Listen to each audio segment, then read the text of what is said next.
I'd like to introduce Dr. Tim Lewis. Dr. Lewis is out of the University of Missouri, and of course, many of you guys across the state know Dr. Lewis. He's been a huge part of Montana MBI and now moving forward MTSS. He's worked with Montana for a lot of years and responsible for all the good things that we're doing here in Montana. So I'll turn it over to Dr. Lewis. Thank you for joining us this afternoon. Absolutely. Thanks, Keith. And hopefully you all spotted, got one of my favorite spots in Montana and on the planet.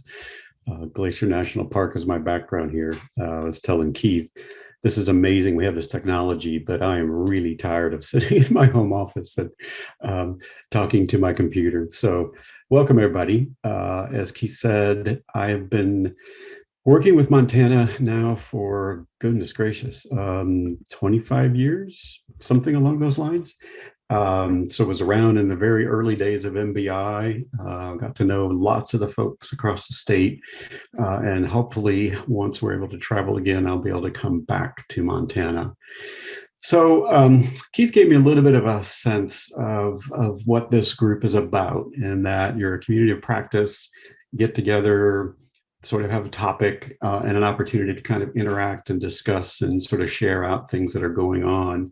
I've got the chat open, so as we go, please type in any kind of questions or comments for me or even for each other.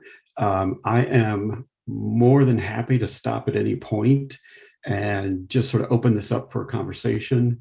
I know it becomes a little challenging to do that on Zoom when we've got several folks on, but I would really rather have this kind of serve your purpose and needs as opposed to me simply walking through some PowerPoint slides. Now, I've got PowerPoint slides, right? Because I am at the university and I can't give a talk without PowerPoint slides. I think that's part of the DNA when they hire you. Can you use PowerPoint or something similar?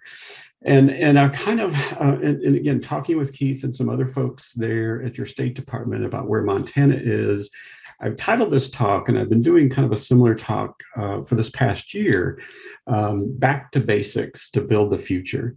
I mean, this past year has been unlike any other year as far as I can remember, and also as someone who's fascinated by history, I think unique in history. I think this year will be one of those that will be written about, and there will be textbooks and who knows, maybe even courses offered in high school and university years to come. And in my work with states and districts, since the pandemic moved us into remote, virtual, and/or hybrid learning, I've been talking with a lot of folks who are on the ground. And all of them are sort of getting frustrated, and rightly so, kids and families equally so. And oftentimes sort of looking for, is there something new, bright, and shiny we can do to help engage kids and to make sure we're addressing all of the risks that are coming with being virtual, hybrid, or remote, and all of the events that have happened over this past year. And our response at the center has been to just go back to basics. Don't give up on those things you know are efficient and effective for kids and their families and all of the educators that we support. I know several of you, and again, I've been to Montana many times. I haven't been out in quite a while, though. So just real quickly about our National Center. I've been part since day one, along with George Sugai and Rob Horner, both of whom have retired. And we currently have 4 directors, myself, Kent McIntosh, who's at the University of Oregon, Brandy Simonson at UConn, and Heather George in Florida. So we've kind of distributed the leadership across the nation. We continue to partner with states and territories, and I'm proud to say Montana has been my partner state for many, many years. A little bit about the center. We were first funded in 1998, and that focus initially was around kids with disabilities and those high risk for emotional behavior disorders. Since then, you can see the U.S. Department of Education, as well as other agencies, have really expanded, if you will, our foci. So we're not only sort of looking at high-risk kids, we're looking at cultural contexts, we're looking at dropout, we're looking most recently at the opioid crisis, juvenile justice, serving kids in alternative settings, integrating mental health, school climate, crisis response, and school safety. So the focus keeps expanding in part because of the logic that we have sort of pushed forward, done a lot of research and a lot of model demonstration about building problem-solving frameworks as opposed to very specific curriculum or packages. At the center, we provide a wide level of technical assistance, from similar to the continuum that we do for kids, from universal, lots of good stuff on the website. I'm going to prompt you to a few that I think are especially relevant as schools continue to reopen, and or if you're forced to shut down again. If those cases spike in your county and you tip that magic formula number the CDC puts out, although that seems to be a moving target. I was on a webinar yesterday that the CDC and Department of Ed held, and it seems that, yeah, they've got numbers, but they're, from my view, kind of talking out of both sides of their mouth in terms of when schools are safe to reopen, all the way up to intensive. So as I said, Montana is quote unquote one of my states. I've been talking with lots of folks once again at the OPI about where we are in Montana in terms of the MTSS initiative and how MBI continues to serve kind of some of that foundational knowledge. So what I'd like to talk about this afternoon, I've got kind of sort of three challenges for you. The first is to focus on that problem-solving logic and stay true to evidence-based practice. Second, keep using instruction. Looking at kids who are in school during this unprecedented year, they are facing things and moments in history that I never saw, that probably most of you on this meeting never saw when you were in school. We need to keep teaching. We need to, again, go back to those basics. And then urge you to ignore those 10,000 plus emails that I get promising very quick solutions to very, very complex problems. When the pandemic first started shutting schools down, I can't tell you the number of emails I got promising that they've got the answer. You just need to do this and that. I literally today probably got about 4 or 5 emails for different packages and programs and curriculum that will help, quote unquote, solve your problem. Yes, there's absolutely some good stuff out there, but stay true to what works. Stay true to an instructional framework. In other words, stay true to those MTSS roots and foundations that Montana has built over the past 2 decades.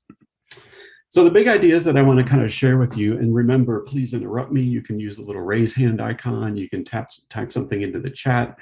We won't use the Q&A. We'll just stick with chat. It's a little bit simpler. But I want to kind of talk about sort of these 5 main big ideas that I think it's really important for educators to continue to come back to, right? That back to basics to build the future. And then talk a little bit about our current work and current focus at the national level and to some degree international level. Keep focusing on what you want kids to do instead. Never have routines and procedures been so critical and so important. And that's one of the things, again, on that webinar just yesterday, the CDC kept underscoring those preventative practices. How do you mitigate the spread of COVID? It's really important to support kids right now. I think it's equally important to support teachers, right? We are also part of this historic times of the past year. We are also, as the CDC showed, the transmission of the disease is very little from kid to kid or kid to adult. It's adults to adults. That's where we're seeing staff get decimated. That's where we're seeing staff who are struggling to try to keep kids engaged through hybrid learning or remote learning. So it's important now more than ever that we support each other. Screening often.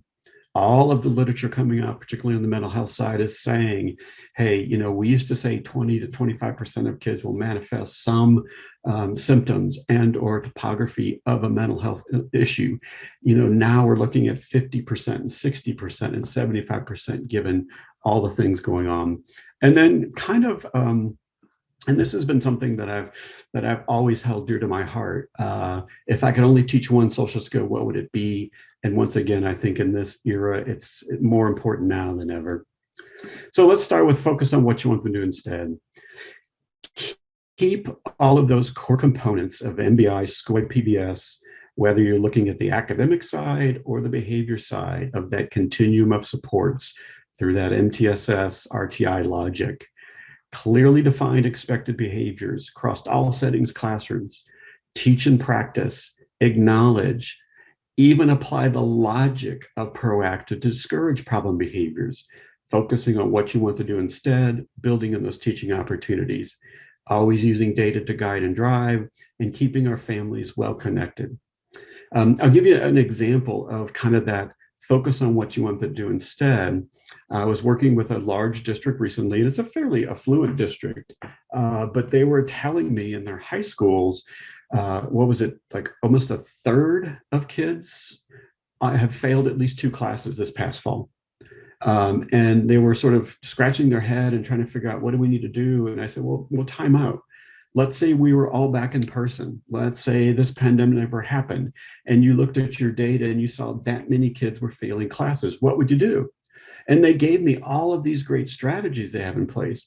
They have targeted study halls, they have mentors, they have all of these great things going on. And I said, well, your challenge isn't to try to find something new. Your challenge is to go back to what you know has worked and just figure out a way to deliver it through a hybrid virtual remote option, right? So sticking to those fundamentals, not abandoning what we know has worked for a long time for a lot of kids and families.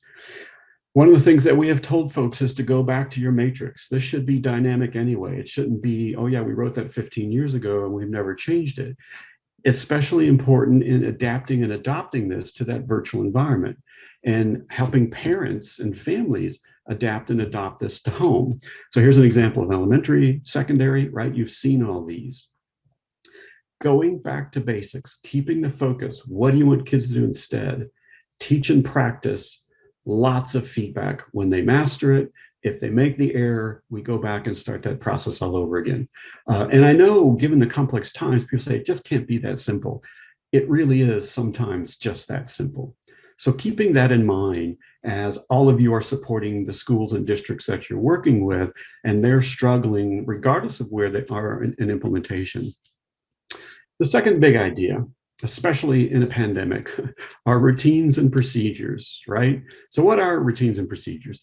Basically, it's creating systems and rules and organization to facilitate learning, keep kids engaged, reduce the likelihood that you see problem behavior, helping kids stay safe and engaged, right? Procedures and routines. So one of my favorites, a good friend and colleague gave me this, if it was only that simple, right? That we could all teach our dogs to queue up and follow the routine and procedure. Now, we talked about routines and procedures like how to get help. What do you do during hallway passing time? What are you going to do if you're working in small groups, right? All of those traditional times where we needed those clearly taught, practiced, reinforced procedures, routines. And then this happened, right? All of a sudden, we had this pandemic and life changed. We now have routines and procedures for buying toilet paper, right? It became more expensive and more valued than Bitcoin. And as I said, these were things that we used to do: room area and use, whole class instruction, seat work, right? We went through those, and we still need to do those, whether we're doing something like this in Zoom, and we've got lots of great examples of schools that have done that, or we're back face to face, but we also know back face to face, we now have these health issues that we need to keep at the forefront, right? Front and center. So I love this. This was a picture in a grocery store with all the arrows and where to stand. And I made the observation that everybody ignores these, except for me, because I'm the PBS guy. And I pointed out, well, why? Well, because Walmart, they didn't practice and teach. I didn't see anybody going around and say, thank you for going up the aisle this way and allowing others to be safe, right? We didn't see the teach, practice, and feedback. We just simply saw signs on the floor that may or may not impact a behavior. The infamous 6 feet apart, right? All of a sudden we started interacting with people that look like this. We've got students at least 6 feet apart. This is actually a classroom in Lesotho, Africa, where they're practicing that safe distance. And this is a principle of the school, right? The world changed, but the basics are still there. Routines and procedures, mask up, 6 feet, take turn, allow space. And I know our early childhood folks have been really struggling with, well, how do you have a 3-year-old or a 5-year-old not hug their friend or keep safe distance? And I keep saying, well, how would you teach them to take turns on the playground? Or what's the routine when they need to use the restroom? Well, we do this, this, this. There you go. How do they know to do that? Well, we clearly taught it. We got icons on the wall. We practice. We sing songs. We make games. There you go, right? That's how you teach 4-year-olds, 5-year-olds, 6-year-olds to follow all of these procedures, right? So that infamous mask and stop. So on our website, we've got lots of resources that we've put out over the past months. This one just came out, and it's supporting schools during and after crisis.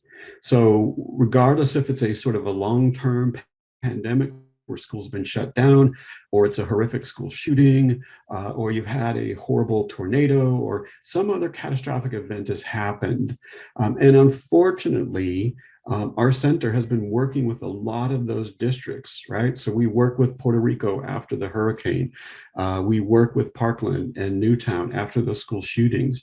So we've learned a lot along with our colleagues about ways to help schools sort of come back and quote unquote return to normal. And what you'll find in these guides, once again, is kind of just getting back to those basics. Yes, it looks a little different and we need to focus and pay attention to new things.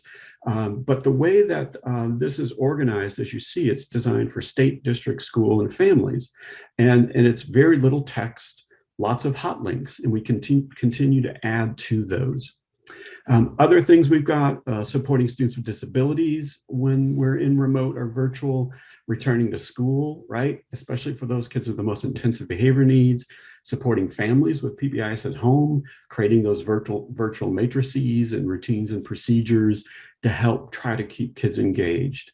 You know, the one thing in early spring and summer last year that's kind of gotten lost, I get there's been other things in the news, but hopefully with our new First Lady, we'll see that resurface again. The hundreds of parents just giving shout outs to teachers, you know, trying to teach algebra at the kitchen table or even 5th grade math. These parents are like, we so underpay teachers. We so want educators to be back. So hopefully we'll see a resurgence in that love and affection, and they follow through. At minimum, get us vaccinated, right? Other documents, creating a PBIS matrix at home, again, and or remote learning, adjusting, and so on and so forth. So we've got lots of materials. If you just simply go to pbis.org, right there on the front page, it scrolls through. Or if you just simply put in a search. Oh, the other precorrect, I will get all these slides to you. So I will get them to Keith or somebody else, part of this group, and they'll be able to put them in a Dropbox or disseminate them, okay? So you'll have all of these titles and so forth. But once again, if you go to pbis.org and just simply search, you should be able to find them. Looking at cultural responsiveness and looking at equity issues, an equally important thing I don't want to get lost in 2020. And we'll talk about that in a second. All of the racial unrest and all of the protests and the unfortunate outcomes of those that turned into riots. We don't want to lose sight of that in light of, you know, the latest events going on. We've had this integrated framework document for a number of years now. The crew has just put out volume 2. So this is updated, a lot more information. We've learned a lot since the first one came out. We have a lot more school exemplars. And so once again, pbis.org, for those who are frequent visitors, you know, you paid for it, download it, use it, disseminate it, adapt and adopt as you see fit. On our own state, pbismissouri.org, we've also put together these webinar series. They are no more than 10 minutes. Most are even less than that. And each of these little quick webinars also have a set of handouts like front and back. So if you're working with schools and they might be struggling with virtual, or they might be struggling with the return, I would encourage you to prompt them to go to this website. Even the little handouts, like I said, are just 1 or 2 pages, just real quick, easy ideas designed for folks who are busy and have got lots of things going on. So that back to basics, focusing on what you can do instead. Routines and procedures are so critical and essential now. The next thing that I would throw out there, just given the year we've had, is we've got to support each other. All right, now more than ever, I'm working with a district in Australia, and they're in Western Australia. And so they, in essence, never really shut down. They put in incredibly strict protocols, and within about 6 weeks, they opened everything back up. They didn't open the state up. Nobody could come in or go without quarantining, but they really returned to normal. However, they're starting to see a resurgence, and they're going in this sort of lockdown, come back, lockdown, come back. And they've added this as a component. They're seeing a lot of teachers really in stress and crisis, given all the things that are going on. And I kept saying, I hear you. Just imagine if you were here in the US, given, once again, the things that have been going on that the world has been reading about, right? So it's more important than ever to support each other. And yes, we need to keep an eye out for signs of mental health and keep signs out for depression and anxiety, all of those things that we know our educators are manifesting. At the same time, back to basics. The best way to support teachers is to help them succeed. None of us went into education to become rich and famous. Well, if you did, you need to go back and talk to your high school guidance counselor, right? Most of us got into education because there's nothing more reinforcing to us than watching a young person thrive and succeed. I mean, that is more reinforcing than anything else that you can do. So thinking, supporting teachers, yes, look out for emotional mental health needs, but at the same time, back to basics. How do we support each other to put in good, effective practices that allows them to be successful? If they feel successful, if the kids feel successful, if we're making connections, we are going to definitely minimize the impact of all the events. You know, for those of you on the call today that come from the mental health side of the house, whether you're a counselor or school psychologist, you know we talk about protective factors and risk factors. We've got a lot of risk factors going on. A good protective factor is increasing the likelihood I'm successful and creating classroom environments to help kids thrive. So we've got some really nice resources, once again, on our website. This one, actually, the U.S. Department of Education commissioned us to put together. So if you go to pbs.org, search classroom, you'll be able to download this. And one of the nice things in this document is they've created these really cool data decision trees. So try these 2 things. If it's working, yay, celebrate. If not, then bring other things in play. Another great resource are these high leverage practices. And there's an actual website now, and there's variations of these. You can download the sort of overview for free, and then they're expanded, and there's actually an edited text as well. These are quote unquote specific to special ed, but honestly, other than things related to the IEP and evaluation, all of these apply equally to all kids. So another great resource, particularly the first version, because it's just a couple pages about the practice and then lots of examples and other resources.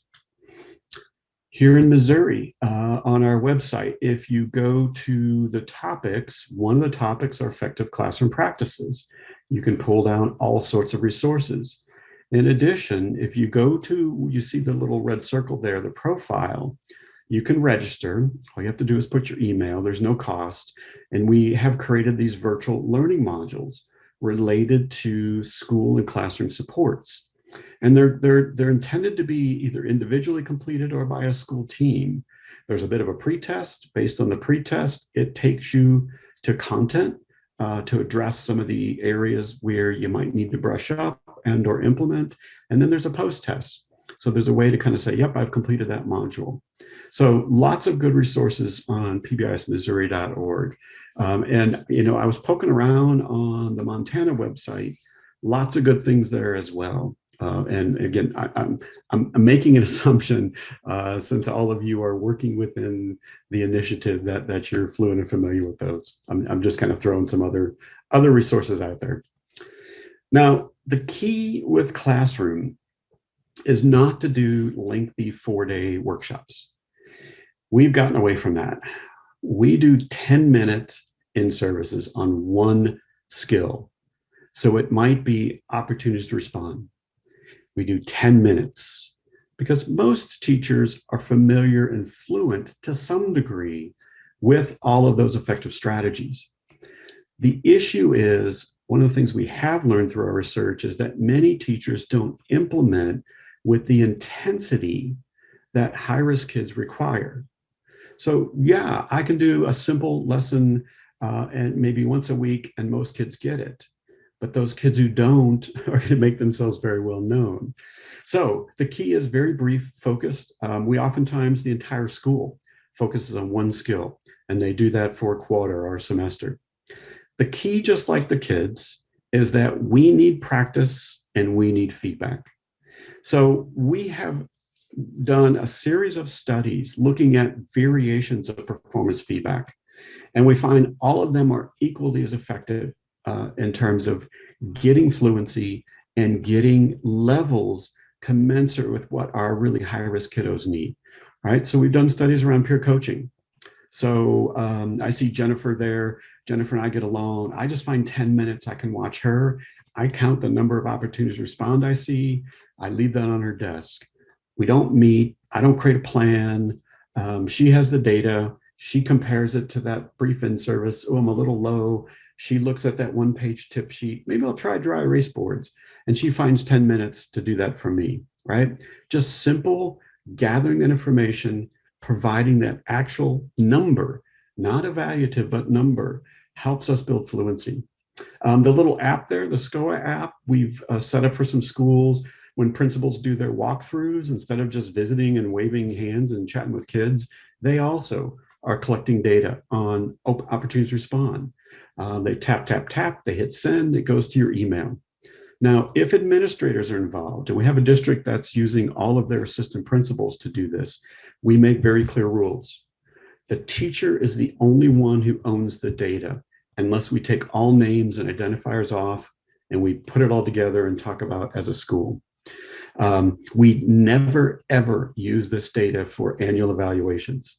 This is designed to build fluency and help teachers feel more successful in their classrooms, making those connections with kids.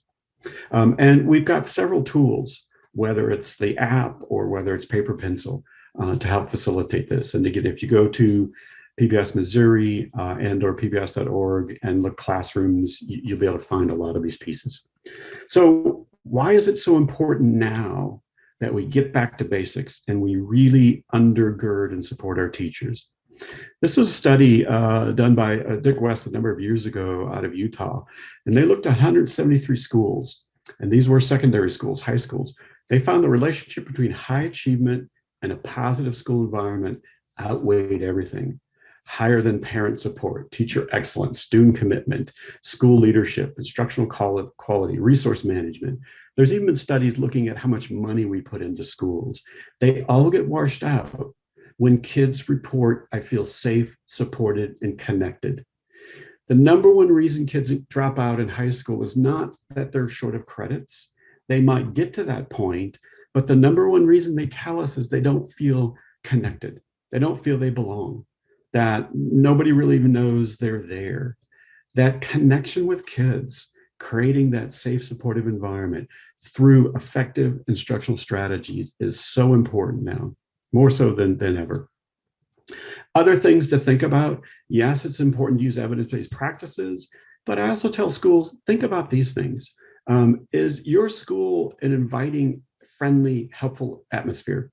I've got a couple of litmus tests that I use on school, and one of them is, when I walk in, I always go to the office because I see the signs and get reported. How am I greeted and treated when I walk into that office? And yeah, I walked in the early morning and it's chaos, lots of kids. But does one of the staff look up and say, "Oh, hey, welcome, I'll get to you in a second," or do they just pretty much ignore me? And then maybe 5, 10 minutes later, what do you want? Right?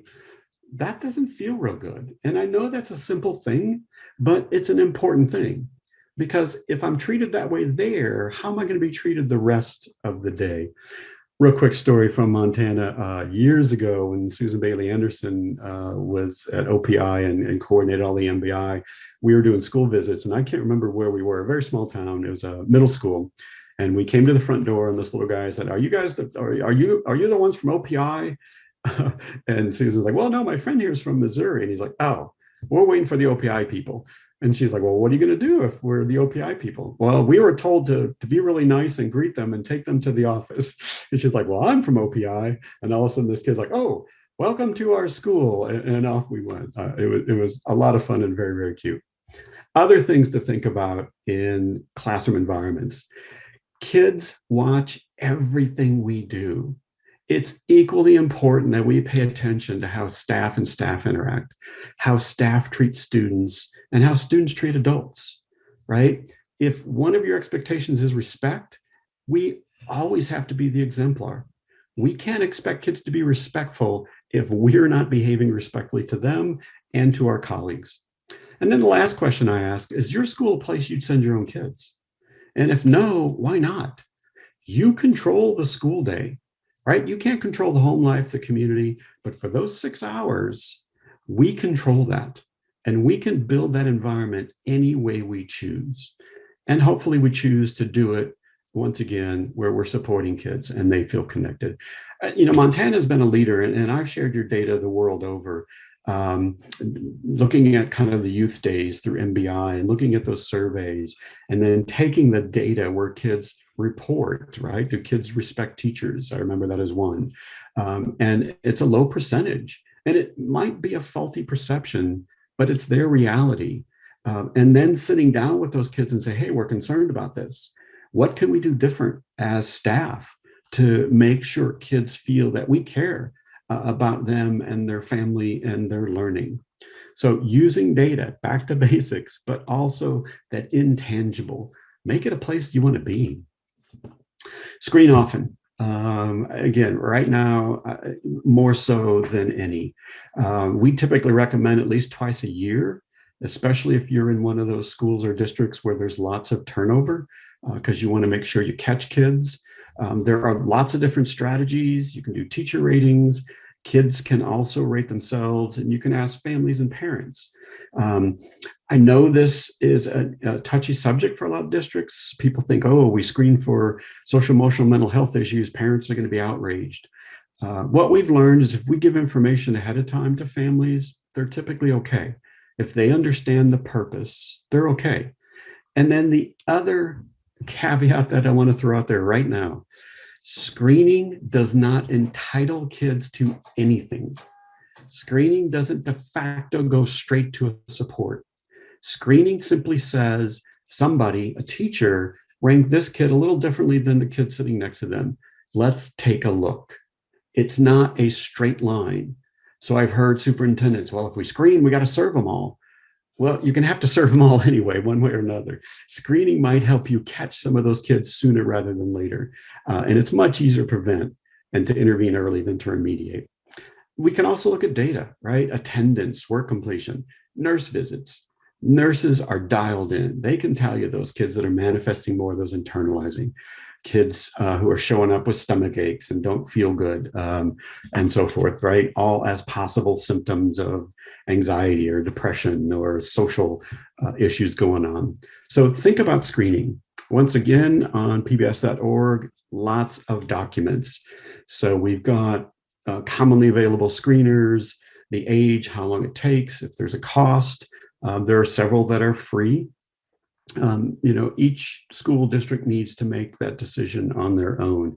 And even if you just do informal screening, as I said, looking at some of those archival data, at least a couple times a year, just cast a very wide net.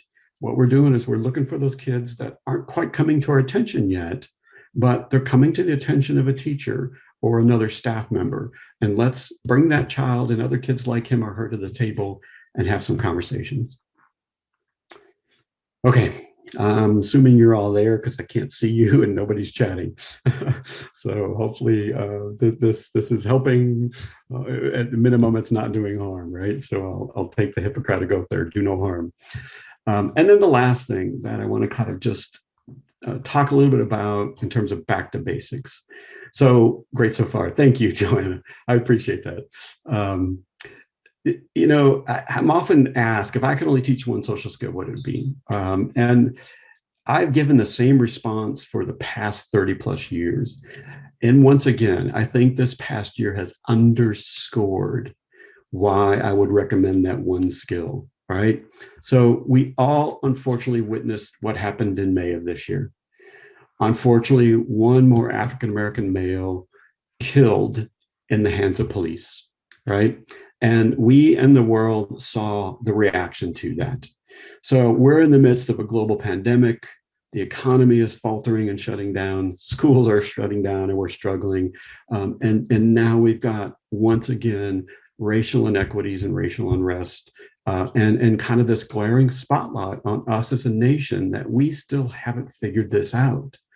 And we saw people of all races and beliefs say enough is enough, right? And we got to unfortunately witness these nightly. And as I say, not just us, the world over. So in addition to, protests and demonstrations here, they happen globally in pretty much the entire Western world and developed nations. And as I said, I do a lot of international work, and all of us are struggling reconciling our history with how we interact with people of different, as I said, ethnicities, or religions, or language, and so forth.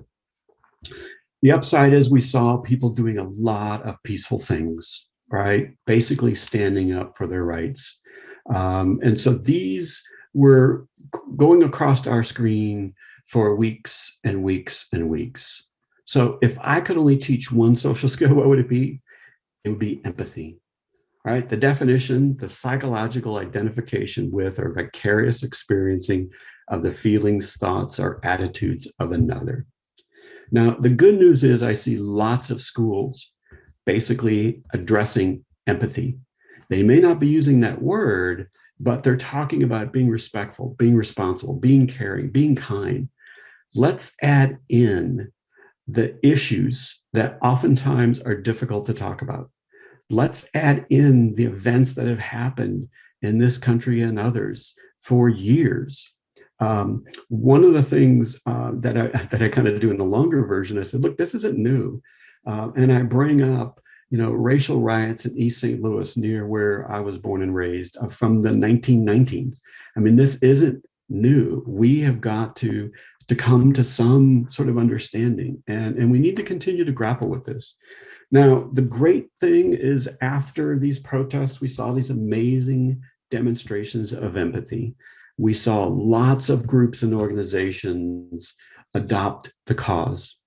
And one of the things I tell educators, and I've been telling educators this for a long time when I talk about teaching social skills, it's time to have some really difficult and yet honest conversations in which most of us listen and don't talk. We all have very, very unique learning histories. And if I'm going to be empathetic, I need to understand how your learning history varies from mine. When I showed this and I actually put up the Black Lives Matter website to a talk I did here in my state of Missouri, chat fired up. And there were several people saying, are you aware on their website, they're calling for the dissolution of the police. How can you in good conscience support this? How can you be promoting this? And I basically responded to the chat. I said, you've just proven my point.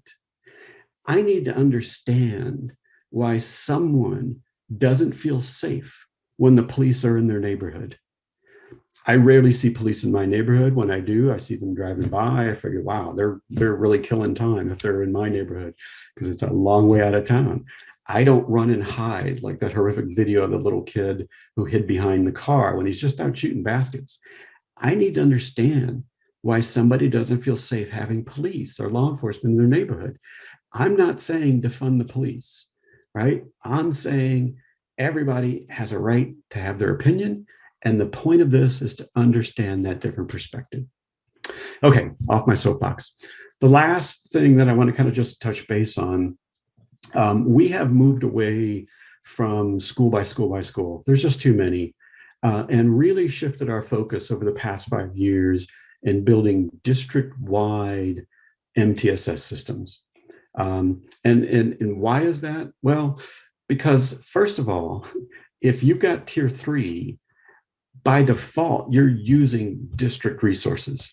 I have never set foot in a school that had enough academic and behavioral expertise in-house to build an entire continuum of supports. We need to use those more efficiently. Second is nobody owns tier 2, right? Nobody has in their job description, oh, I coordinate tier 2. It falls on somebody who raises their hand and volunteers. But unfortunately, when that person leaves or gets transferred or their duties change, it all goes out the window. And any impact that we're going to have has to be firmly connected and linked to those universals, right? And unfortunately, we have created a lot of barriers the way we do school, right? So in a lot of my bigger districts, if you're a school of 300, you get a 0.5 counselor. If you're of a school of 600, you get a full-time counselor. Well, I've been in schools of 600 that don't need counselors, and I've been in schools of 50 that could probably use 10 counselors and still be overworked. So thinking about how we allocate our resources based on our needs. So we use that problem-solving logic, and hopefully you've noticed I've not shown circles or triangles, right? I showed kind of a vague figure of a triangle, but I haven't gone through those. Think about the circles. We use data to build systems to embed those evidence-based practices. So what we do in our districts is all schools get the basics, the universals. Schools are allowed to make it unique to their school, right? Their mascot or an acronym they've already used, but just making sure they've got those essential features, making sure in particular they're supporting classrooms. Then the district builds a standard district tier 2, tier 3 system. So what we do is we take the onus off individual schools to track down training, to allocate resources, to figure out what they need. And we build a district-wide tier 2, tier 3 system. Now, some of the gaps are still there, like decision rules about who gets talked about for tier 2. Schools figured, they fill that in based on their data. But let's say they're at tier 2 and they decide they're going to do check and check out. They don't have to figure out when the next training is. Within districts, somebody already has been identified as the guru of check and check out. They show up to that school. They sit down with the school leadership team and they walk them through how to set that up. If it's not working, they pick up the phone, they email that person and they troubleshoot, right? They problem solve. So what we're doing is building a lot more internal district-wide capacity as opposed to pockets within schools that oftentimes come and go. Now that means, and this makes a lot of our behavior and academic support personnel in districts a little nervous sometimes. Now, once again, I'm well aware in Montana that oftentimes the district is the school. The story I love to tell about Montana is you shake the superintendent's hand and you're shaking the superintendent, the high school principal, the math teacher, and occasionally the bus driver, right? I know the district concept.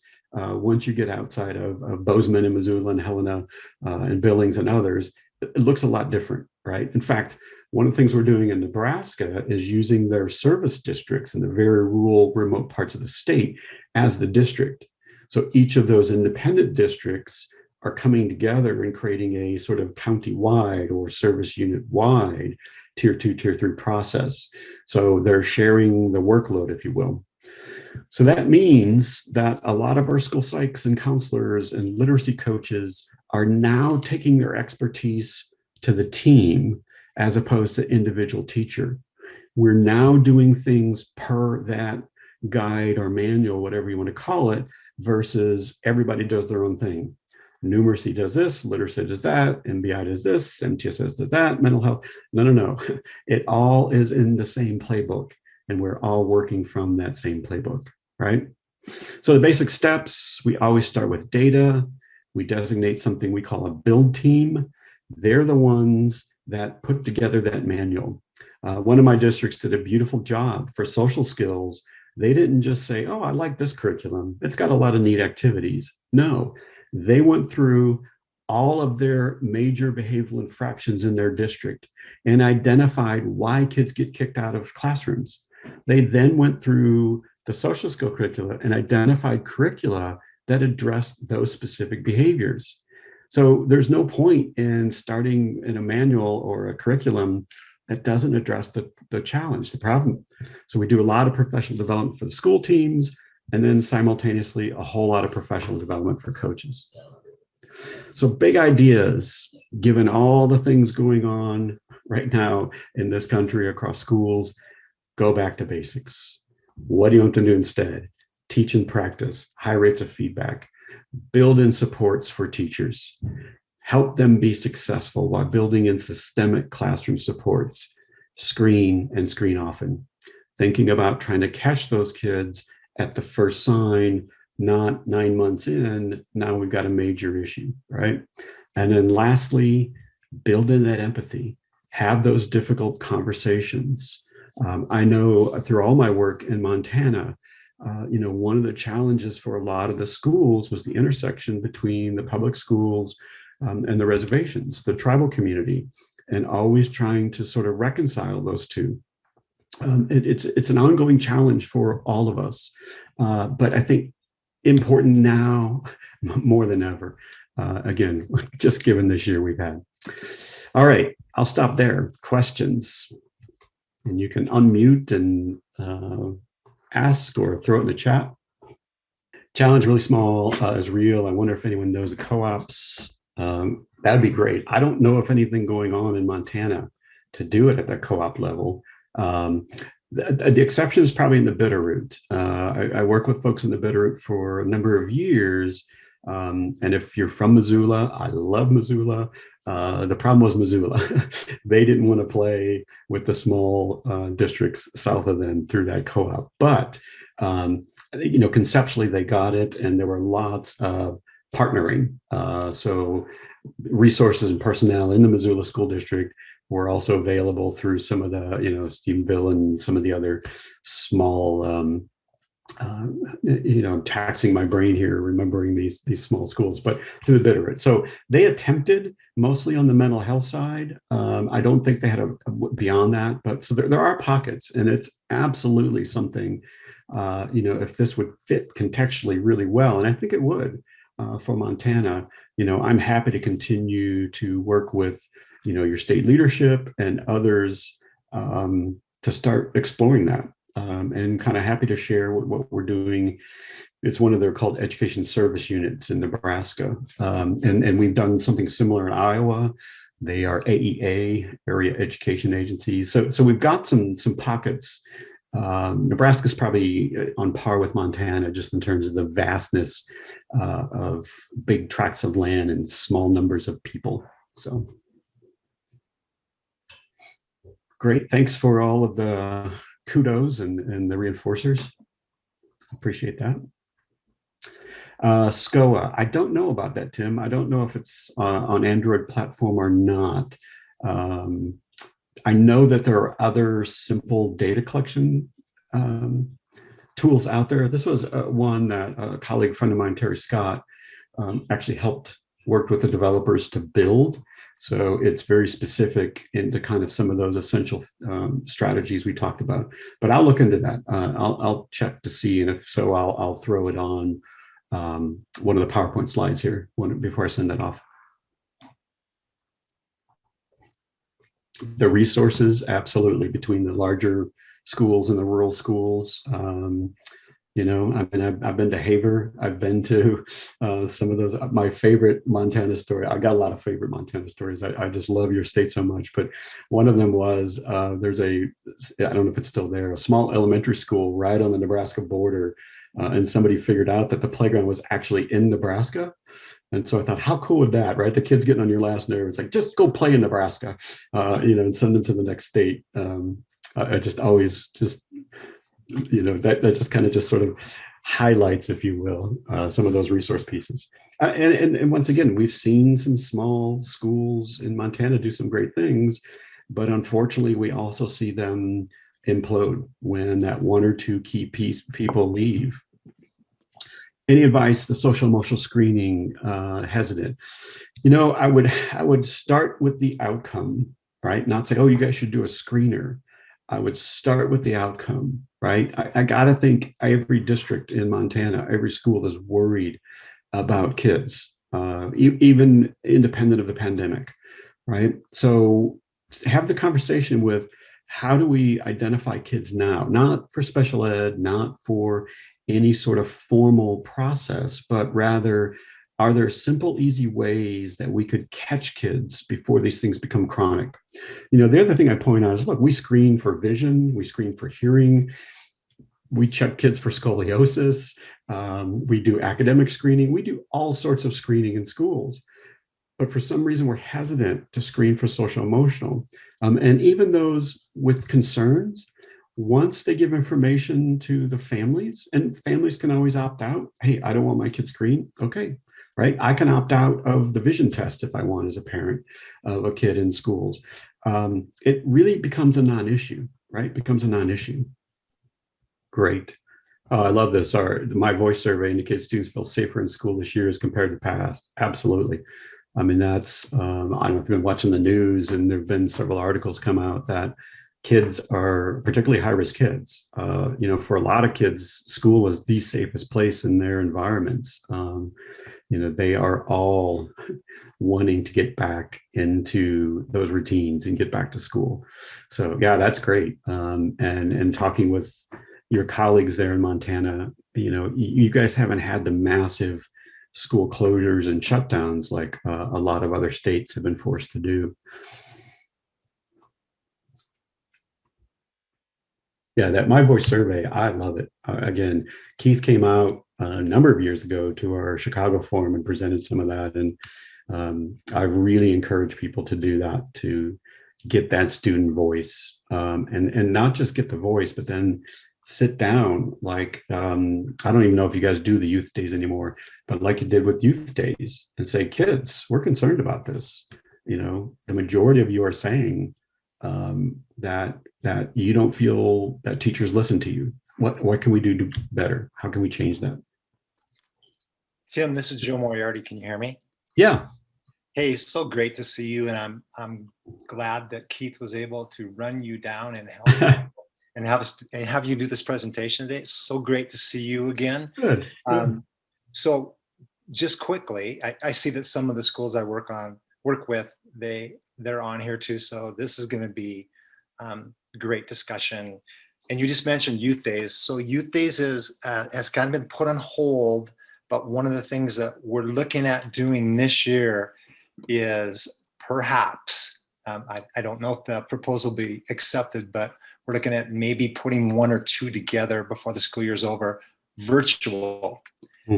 And so, I may tap into you for some guidance on how we might do something like that, because I do think it's one of the best things that we did with kids.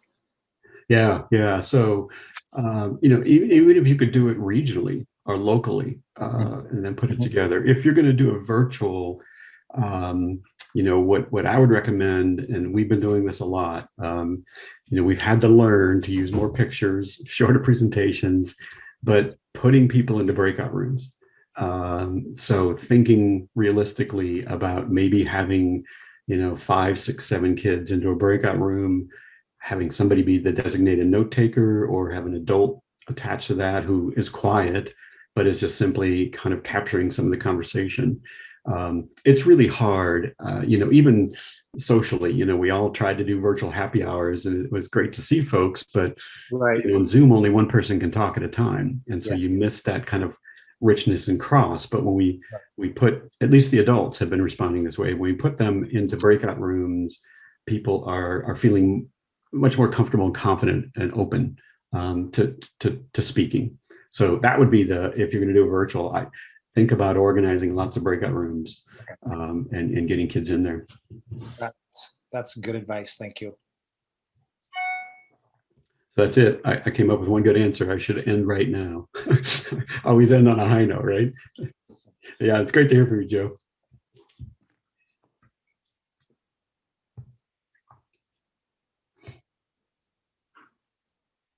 I'm doing appropriate wait time. That's one of the adaptations we've had to make since we went virtual, because people sometimes fumble or they're talking and then they realize, oh, I'm still muted. SL screening, the inconsistency of several teachers conducting, absolutely. So Tim brings up the unevenness across teachers. So some of the things we've done, both in our research as well as kind of the application, I really like the systematic screening for behavior disorders. I'm not recommending you use that screener, but they have a multi-gate. And the first gate, and a lot of screeners do something similar, instead of just launching into the questions, they have just this real brief descriptor. And we've oftentimes used those, even though we're using a different screener. So they've got kind of a paragraph about internalizing behaviors and externalizing behaviors. And then what we ask teachers to do is to, based on that, keep kids in your classroom in mind, and then respond to these questions if you think they fall into one of those two kind of categories. There'll always be inconsistencies with teachers. And that loops back to, and again, I'm not being disrespectful to teachers in any way, shape, or form. I think you guys all know that. But, one of the things we do, because we're always database, is we look how they're distributed. And if we're getting a lot of quote unquote kids in the elevated risk from a particular classroom, once again, that's an indicator there's something going on in the classroom. Statistically, it's highly unlikely that you would just have that weird random draw where, half the kids in that class are elevated risk. Sometimes it happens, but it's pretty low chance. And so what we then do is start doing some targeted supports for that particular classroom teacher. So we acknowledge you've got lots of struggles, challenges. We hear you. Here's some things we need to get going in your classroom to help you be more successful. And then hopefully in the future, as they feel more comfortable, confident, they'll give quote unquote more accurate, if you will. And that's also another reason, Tim, why we recommend, some people recommend like 3-4 times a year. We tend to think about semesters a couple times. So I think the more we do it, the more teachers are familiar, comfortable. They tend to be a little bit more accurate that way.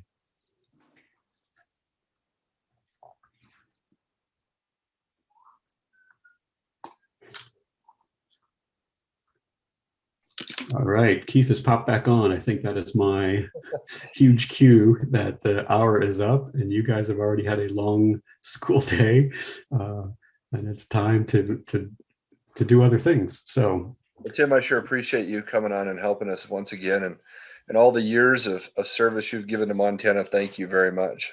My pleasure. My pleasure. So we'll get these slides to you. You see the recording is going to be on YouTube. I'll see how many likes I get. And at any time, don't hesitate to email is the best way to track me down. So shoot me an email. I have been having chats with Sheila. So I'm getting refamiliared and reoriented to what's going on in Montana. So yeah, I look forward to getting on an airplane and getting out and seeing all of you.